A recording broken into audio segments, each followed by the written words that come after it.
Hello friends, welcome to my channel excellent coaching. Block 3 का unit 4 start करेंगे आज। और यूनिट 4 का नाम है the big 5 factors basic dimensions of personality. Big 5 factors हैं, हम पहले भी पढ़ चुके हैं। ये मैंने कुछ अपने नोट्स उसमें से छांट के बनाए हैं, जो आपकी ब्लॉक 3 की यूनिट 4 की बुक है जो इग्नू की, उसमें थोड़ा सा मुझे नोट्स जो हैं थोड़े से मिक्सअप लग रहे थे, कुछ रिपीटेड थी उसमें चीज़ें, तो उसमें से पढ़ाने में मुझे थोड़ी सी प्रॉब्लम आती है और आप लोग भी कंफ्यूज हो जाते हैं। इसलिए मैंने उसमें से जो मेन पॉइंट्स थे वो एक जगह कॉपी कर लिए और नोट्स बनाए हैं। और ये इसमें आप थोड़ा सा इजीली सीरीज वाइज समझ पाओगे कि आपको इस यूनिट में क्या पढ़ना है। और बेसिकली इसमें से जो क्वेश्चंस आते हैं वो यही आते हैं कि आपको बिग 5 फैक्टर्स डिस्क्राइब करने होते हैं। तो 7 मार्क्स का क्वेश्चन भी आता है अगर, तो ये जो मैंने पूरा पीडीएफ बनाया है इसमें से आपको काफ़ी पॉइंट्स मिल जाएंगे लिखने के लिए। मैंने उसी बुक में से लेके पॉइंट्स बनाए हैं, प्लस थोड़े से इंटरनेट की कुछ वेबसाइट्स है जिनके रेफरेंसेस मैंने नीचे दिए हुए हैं। और इस पीडीएफ का लिंक भी मैं आपको अपनी इस यूट्यूब की वीडियो के साथ दे दूंगी ताकि आप ये डाउनलोड कर सको। मैंने ये इसलिए बनाया क्योंकि इग्नू की बुक में मुझे थोड़ा सा लगा कि नोट्स जो हैं बहुत कंफ्यूजिंग तरीके से लिखे हुए थे, थोड़े से रिपीटेड थे ऊपर नीचे, तो इसलिए थोड़ा सा उसको सिंप्लीफाई कर दिया मैंने। तो इंट्रोडक्शन से शुरू करते हैं। इंट्रोडक्शन में ये बताया है कि जो बिग 5 हैं, हम अभी जानते हैं बिग 5 क्या है। हमने पहले भी देखा था, ये 5 ट्रेट्स हैं बिग 5 में: openness, neuroticism, agreeableness, extraversion, conscientiousness. ये कैसे स्टार्ट हुआ था? तो research conducted during last few decades has converged on the conclusion that there may be only 5 or key central dimensions of personality. काफ़ी टाइम से research हो रही थी पर्सनालिटी के, बहुत सारे रिसर्चर्स ने अपने अपने पर्सनालिटी के व्यूज़ दिए थे। कुछ ऐसे थे जो टाइप में डिवाइड करते थे पर्सनालिटी को, कुछ ऐसे थे जो ट्रेट्स में डिवाइड करते थे। कईयों ने बोला बहुत सारे ट्रेट्स हो सकते हैं, कैटल ने बोला जैसे 16 ट्रेट्स होने चाहिए। उसके बाद आइजैक ने बोला कि नहीं, 3 मेन ट्रेट्स होते हैं, उन्होंने पेन मॉडल दिया। तो ऐसे बहुत सारे ट्रेट्स आते गए, लेकिन जब फाइनली सारी रिसर्च एक साथ कन्वर्ज हुई तो उन सबको एक ये चीज़ एग्रीएबल लगी कि मेन तो 5 ही ऐसे ट्रेट्स हैं पर्सनालिटी के जिनके अंदर हम सारे ट्रेट्स को इंक्लूड कर सकते हैं। तो इनको हम पर्सनालिटी डायमेंशंस बोलते हैं। जितने भी ट्रेड्स कैटल ने ढूंढे थे या जितने भी ट्रेड्स और दूसरे रिसर्चर्स ने ढूंढे थे, उनको उन्होंने अलग अलग ग्रुप्स में जब डाला तो सबको लगा कि बेसिक ऐसे 5 ही हैं जो उसके अंदर वो सारे ट्रेड्स आ सकते हैं। तो इसके ऊपर सारे एग्री हो गए। तो अभी तक का सबसे एग्रीएबल अगर कहा जाए थ्योरी है जो पर्सनालिटी की, वो बिग 5 फैक्टर थ्योरी है, जिसमें ऑलमोस्ट सभी रिसर्चर्स ये मानते हैं कि ये सही डायमेंशंस देती है पर्सनालिटी की। Personality psychology needed a descriptive model, a taxonomy of its subject matter. तो ये क्या था? ये एक तरीके से एक डिस्क्रिप्टिव मॉडल था जो हमारी पर्सनालिटी को अच्छे से डिस्क्राइब कर सकता था। डिस्कवरी कैसे हुई? This 5 factor structure has been replicated by many in the list derive from Cattell. Cattell की जो वेरिएबल्स की लिस्ट थी, जो मैंने आपको बताया था स्टार्टिंग में, उन्होंने 35 वेरिएबल्स ढूंढे थे जो ट्रेड से रिलेटेड थे हमारे, उसी में से इन्होंने कुछ ऐसे निकाल लिए और इनको 5 कैटेगरीज में डाल दिया। एक्स्ट्रावर्जन, और जिसको हम सर्जेंसी कह सकते हैं पर ये वर्ड ऐसे कहीं आता नहीं है, एग्रीएबलनेस, कॉन्साइटियसनेस, इमोशनल स्टेबिलिटी या फिर न्यूरोटिसिज्म, कल्चर या ओपननेस। तो इन 5 कैटेगरीज में डाल दिया। तो जितने सारे ट्रेड्स एक लिस्ट बनाई थी कैटल ने, उन सबको अलग अलग ग्रुप में डिवाइड कर दिया। फाइनली डायमेंशन दी जाए तो 5 ही ऐसे बनेंगे जिसके अंदर ये सारे फिट हो जाएंगे कहीं ना कहीं पे। तो these factors came to be known as big 5. These 5 dimensions represent personality at the broadest level of abstraction. मतलब ये broadest level of personality है, agreeableness है जैसे, इसके अंदर बहुत सारी चीज़ें फिट हो सकती है। अगर किसी के अंदर एक ट्रेट है फ्रेंडली का, वो भी इसमें आ सकता है। किसी के अंदर वार्मथ का ट्रेट है, वो भी इसमें आ सकता है। तो असर्टिवनेस का ट्रेट है, वो भी इसमें आ सकता है। तो ये एक ब्रॉड कैटेगरी है जिसके अंदर बहुत सारी चीज़ें फिट हो सकती हैं। Today many researchers believe that they are 5 core personality traits, मतलब सब लोग, बहुत सारे रिसर्चर्स ये मानते हैं कि ये मेन 5 पर्सनालिटी ट्रेट्स हैं. Evidence of this theory has been growing for many years, beginning with the research of, और इन थ्योरी को, बिग 5 फैक्टर्स को, थ्योरी को एस्टेब्लिश करने में बहुत सारे लोगों का इसमें मेहनत लगी है. जैसे D.W. फिस्क की थी 1949 में, उसके बाद नॉर्मन ने काम किया इसमें 1967, स्मिथ ने किया, गोल्डबर्ग ने काम किया इस पे 1981, और लास्ट में मैक्रे एंड कॉस्टा 1987. तो काफ़ी सारे रिसर्चर्स ने मिलकर इस थ्योरी पे काम किया है.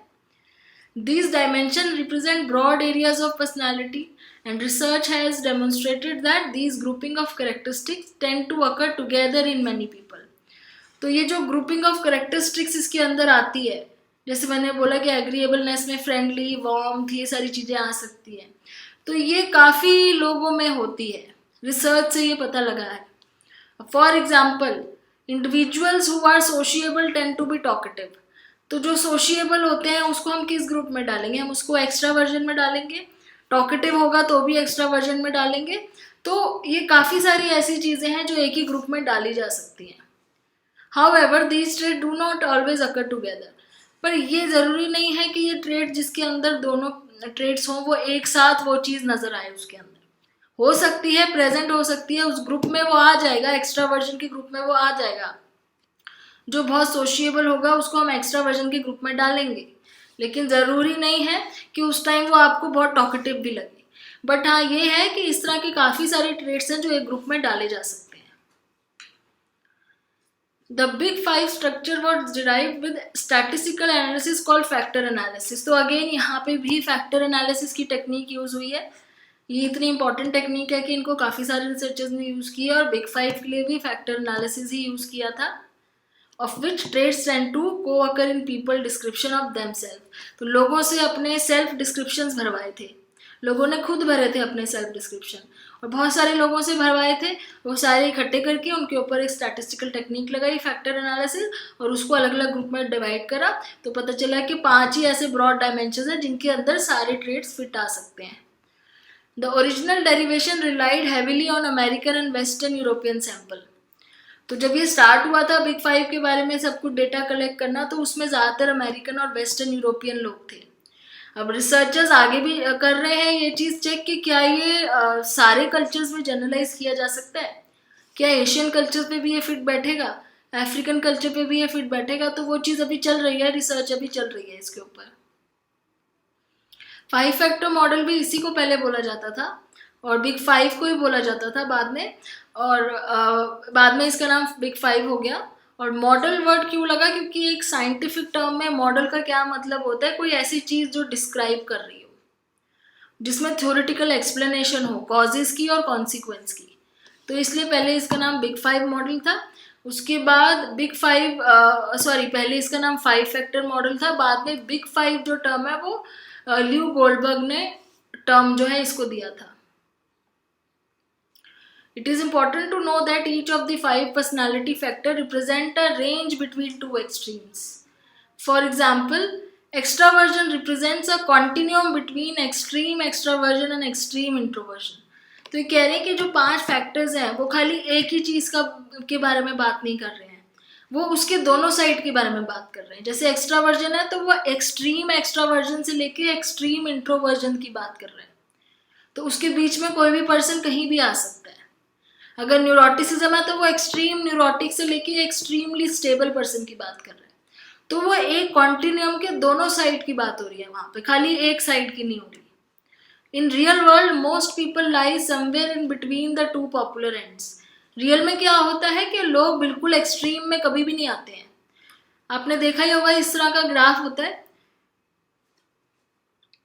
इसमें क्या है कि मोस्टली लोग सेंटर में ज़्यादा आते हैं, एकदम extreme extrovert, extreme introvert, extreme neurotic, extremely stable, यहाँ पे ऐसे लोग नहीं आते हैं, बहुत कम परसेंटेज होती है. मोस्टली लोग सारे सेंटर में ही आते हैं, जो इस कंटिन्यूम में कहीं भी हो सकते हैं. अब ये 5 कैटेगरीज को हम एक्सप्लेन कर लेते हैं, क्योंकि जब आप एग्जाम में आंसर लिखोगे तो पहले आप थोड़ी इंट्रोडक्शन दोगे, उसके बाद इन कैटेगरीज को भी समझाओगे, जैसे ओपननेस में क्या है, जिसकी वैल्यू ओपननेस की हाई आती है वो कैसे होते हैं, बहुत क्रिएटिव होते हैं, नई चीज़ें ट्राई करना पसंद करते हैं, चैलेंजेस लेना पसंद करते हैं, एब्स्ट्रैक्ट कॉन्सेप्ट्स के बारे में सोचना पसंद करते हैं। जिनका लो आता है वो उनको चेंजेस पसंद नहीं होते, उनको नई चीज़ें एंजॉय करनी अच्छी नहीं लगती, न्यू आइडियाज़ को वो रिजेक्ट कर देते हैं, उनको पुराने ट्रेडिशनल आइडियाज़ ही ठीक लगते हैं, ज़्यादा इमेजिनेटिव नहीं होते हैं, एब्स्ट्रैक्ट कॉन्सेप्ट्स को लाइक नहीं करते हैं, उन्हें कॉन्क्रीट चाहिए होती है हर चीज़, एब्स्ट्रैक्ट नहीं पसंद आती है। फिर कॉन्साइटियसनेस में जो हाई में आते हैं, हाई साइड में, वो ज़्यादातर अपना टाइम स्पेंड करते हैं प्रिपेयर करने में अपने आप को, और जो इम्पोर्टेंट काम है उसको फिनिश करके ही उठते हैं, डिटेल पे बहुत अटेंशन देते हैं, एक शेड्यूल फॉलो करना पसंद करते हैं। जो कॉन्साइटियसनेस की लो साइड पे आते हैं उनको स्ट्रक्चर शेड्यूल से कोई मतलब नहीं है, जैसे जैसे जो आता है वो वैसे करते हैं, थोड़ा सा मेस बना लेते हैं अपने काम को, इतना ज़्यादा ऑर्गेनाइज वे में काम नहीं करते हैं, चीज़ें वापस करना भूल जाते हैं लोगों को, जैसे कोई चीज़ दी आपने उनको थोड़ी देर बाद देना भूल जाएंगे, उसको गुम कर देंगे, या जहाँ से जो चीज़ उठाई है उसको वापस वहाँ नहीं रखेंगे, प्रोक्रेस्टिनेट करेंगे, कल करूँगा परसों करूँगा काम को, और fail to complete necessary assignment, जो ज़रूरी है उसको कंप्लीट करना में थोड़ा टाइम लगा देते हैं या करते ही नहीं है। उसके बाद आता है एक्स्ट्रावर्जन। एक्स्ट्रावर्जन में जो लोग हाई साइड पे होते हैं वो लोग इंजॉय करते हैं सेंटर ऑफ अटेंशन बनना, और उसके बाद उनको कन्वर्सेशन स्टार्ट करना ज़्यादा अच्छा लगता है, जैसे कहीं पार्टीज़ में होते हैं, कहीं पे भी जाते हैं तो वहाँ पे पहले बात शुरू करना उनको ज़्यादा बेटर लगता है। उसके बाद लोगों से मिलना अच्छा लगता है उनको, they enjoy meeting people. Extrovert जो होते हैं उनको लोगों से बातचीत करना, मिलना जुलना पसंद आता है ज़्यादा। Has a wide social circle of friends, उनके फ्रेंड सर्कल उनका बहुत बड़ा होता है, काफ़ी सारे फ्रेंड्स होते हैं उनके। Find it easy to make new friends, दूसरे को फ्रेंड्स बनाना बहुत जल्दी आता है उनको, दूसरों से फ्रेंडशिप करना, फ्रेंड्स बनाने में कोई प्रॉब्लम नहीं होती। Feel energize when around other people, दूसरों के साथ होते हैं तो बहुत एनर्जाइज फील करते हैं। से थिंग्स बिफोर थिंकिंग, बिना सोचे बोल देते हैं कुछ भी, मतलब बिना सोचे बोलना, कहने का मतलब इतना सोचते नहीं है बोलने में। जो एक्स्ट्रावर्जन के लो साइड पे होते हैं उनको सॉलिट्यूड पसंद है, सॉलिट्यूड मतलब अकेले रहना या शांति ज़्यादा पसंद है। वो एग्जॉस्टेड फील करते हैं जब उनको ज़्यादा सोशलाइज करना पड़ जाता है पूरा दिन, या फिर उनको डिफ़िकल्ट लगता है कन्वर्सेशन स्टार्ट करना किसी के साथ, जब पहली बार मिल रहे हैं या दूसरी तीसरी बार भी मिल रहे हैं तो वो चाहते हैं सामने वाला पहले स्टार्ट करें। स्मॉल टॉक्स बिल्कुल नहीं पसंद है कि थोड़ी देर बात करिए और निकल गए, इनको होता है कि बात करनी है तो कोई मीनिंगफुल बात करो, और कोई ऐसी बात करो जिसमें कोई डीप कन्वर्सेशन हो, बैठ के ढंग से, एक मैच्योर पर्सन की तरह। केयरफुली थिंक्स थ्रू थिंग्स, सोच के और चीज़ों को अच्छे से समझ लेते हैं ढंग से, ऐसा नहीं है ऊपर ऊपर से देख लिया। और सेंटर ऑफ अटेंशन बनना इनको बिल्कुल पसंद नहीं होता। उसके बाद आता है नेक्स्ट ट्रेट, एग्रीएबलनेस। एग्रीएबलनेस में जो हाई साइड पे होते हैं उनको दूसरों के अंदर काफ़ी ज़्यादा इंटरेस्ट होता है, दूसरों को इंटरेस्ट लेके दूसरों की बात सुनते हैं, दूसरों की केयर करते हैं, दूसरों के लिए एम्पैथी फील करते हैं, इंजॉय हेल्प करना इंजॉय करते हैं, दूसरों की हैप्पीनेस में कंट्रीब्यूट करना पसंद करते हैं। Assist others who are in need of help, जो दूसरे लोग जिनको हेल्प की ज़रूरत होती है उनको असिस्ट करते हैं। जो एग्रीएबलनेस की लो साइड पे होते हैं वो दूसरों में कम इंटरेस्ट लेते हैं, वो ज़्यादा केयर नहीं करते हैं दूसरों की, अपने में ज़्यादा रहते हैं। लोगों में इंटरेस्ट है, उनकी प्रॉब्लम में इंटरेस्ट थोड़ा कम होता है।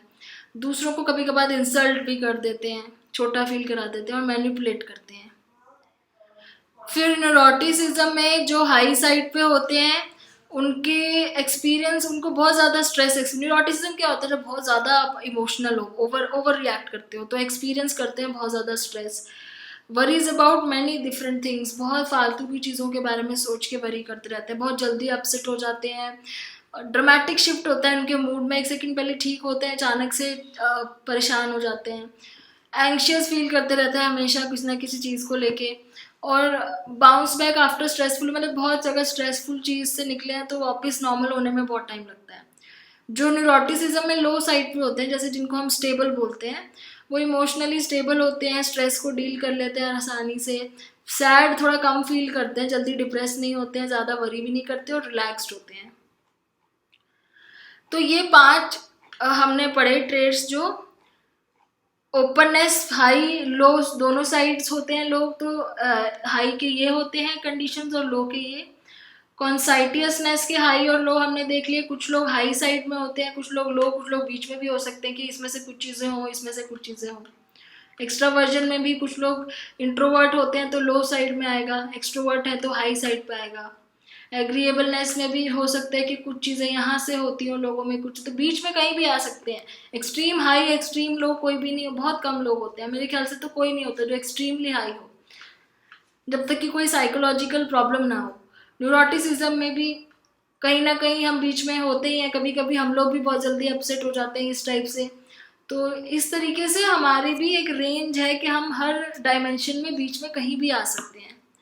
फिर इनके एडवांटेजेस क्या हैं, ये बिग 5 स्ट्रक्चर के एडवांटेज क्या है? ये यूनिवर्सल है, इजी टू अंडरस्टैंड है, साइकोलॉजिकल रिसर्च में काफ़ी जगह यूज़ होता है। वैसे रियल लाइफ में भी आपने देखा ना कि आप लोगों की जब भी किसी जॉब वगैरह के लिए टेस्टिंग होती है तो इन सब चीज़ों की बड़ी टेस्टिंग की जाती है। आप लोगों को कहीं पे अगर इंटरव्यू के साथ साथ रिटन टेस्ट भी होता है तो उसमें ये सब भी दिया जाता है कि आपकी पर्सनालिटी को चेक करने की कोशिश करते हैं कि बिग 5 में आपके कौन कौन से डायमेंशन हैं आपके अंदर। लोगों को अपने आप को समझने में हेल्प करता है। डिसएडवांटेजेस क्या है कि ये सेल्फ साइकोलॉजिकल असेसमेंट है, मतलब कि लोगों से पूछ के ये बनाए हुए हैं, लोगों से ट्रेड्स पूछे थे उनके खुद के बहुत सारे लोगों से, उसके बाद फाइनल लिस्ट बनी थी। तो इसलिए ये हो सकता है कि स्क्यूड हो, स्क्यूड मतलब लोगों ने अपने आप को ज़्यादा डिज़ायरेबल करेक्टरिस्टिक्स दे दी हों उस टाइम पे, तो थोड़ा सा जो सेल्फ रिपोर्ट होता है उसमें डाउट तो होता ही है कि ठीक बताया है कि नहीं। लैंग्वेज बैरियर्स हो सकते हैं due to misinterpreted inventory items की, अगर अलग अलग लैंग्वेजेस, जैसे इंग्लिश में ये बना हुआ है, हो सकता है कि अगर इसको किसी और चाइनीज़ या ऐसी जगह पे जाके टेस्ट लिया जाए जहाँ पे इंग्लिश नहीं प्रेफर करते, तो उसकी वजह से कुछ प्रॉब्लम्स आ सकती हैं लैंग्वेज की वजह से। मेजर कैसे करते हैं हम? इसकी बहुत सारी इन्वेंट्रीज हैं। एक तो इसके खुद के नाम से है बिग 5 इन्वेंट्री, जो सेल्फ रिपोर्ट मेजर है, जहाँ पे वो खुद आपको खुद बताते हैं क्लाइंट्स अपने बारे में। उसके अंदर 44 टोटल आइटम्स हैं और शॉर्ट फ्रेजेस हैं और वोकेबलरी का यूज़ किया हुआ है।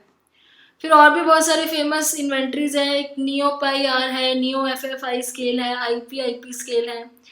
नियो पाई आर में 240 आइटम्स हैं इन्वेंट्री में, जो पॉल कॉस्टा ने और जेफ मैक्रे ने करी थी, ये भी काफ़ी फेमस है नियो पाई वाली।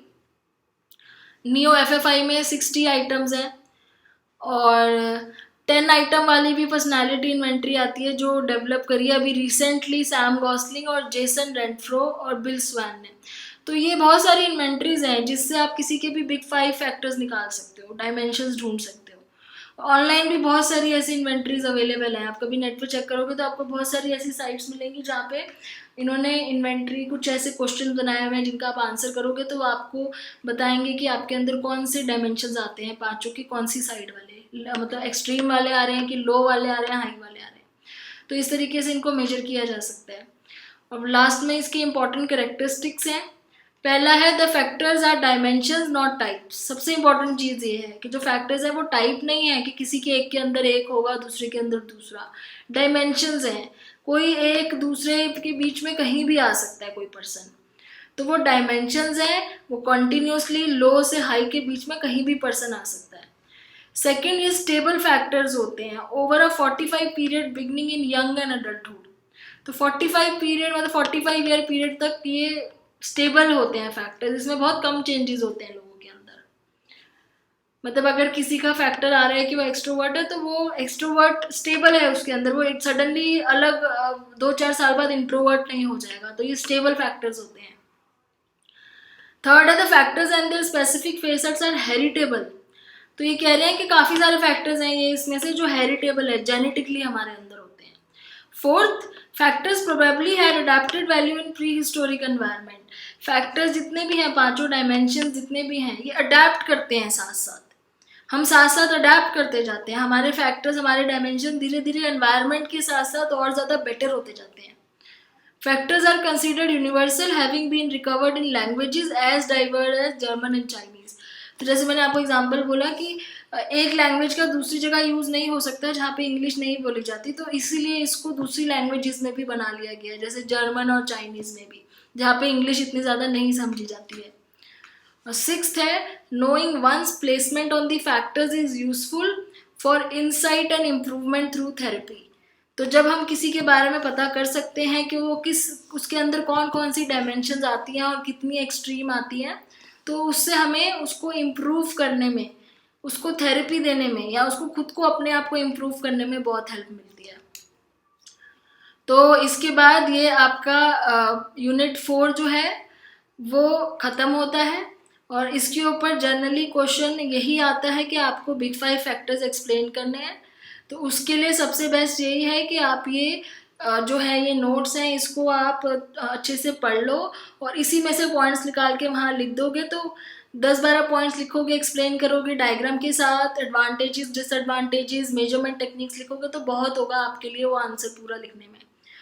प्लस ये नोट्स मैं साथ में आपको लिंक में अटैच कर दूंगी, उससे आपको ये डाउनलोड करने में इजी रहेंगे।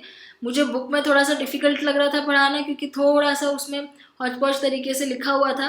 मे बी मेरे को टफ लग रहा था, हो सकता है आपको बुक की लैंग्वेज भी समझ में आ जाए, लेकिन ये उसी में से लिया हुआ है, कुछ अलग नहीं है। तो इसको मैं अभी ख़त्म करती हूँ। अब हमारा सिर्फ ब्लॉक 4 रह गया है पर्सनैलिटी का, जिसको हम जल्दी शुरू करेंगे। Thanks for watching.